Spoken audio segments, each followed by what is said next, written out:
এটি কৃষিবিদ সিটির সবুজে ঘেরা পরিবেশ, চারিদিকে সবুজ মন মাতানো দৃশ্য রয়েছে। বিভিন্ন ধরনের দৃষ্টিনন্দন ফুল এবং ফলের গাছ, ঔষধি বৃক্ষ, নানা জাতের ফুল গাছ, এমনকি এখানকার ক্যাটেলদের জন্য যে ঘাস লাগানো বিভিন্ন ধরনের ফলজ এবং বনজ গাছে ভরা।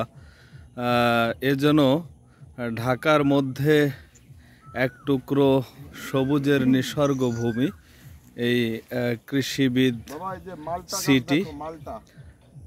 চমৎকার একটি জায়গা সপরিবারে সময় কাটানোর জন্য।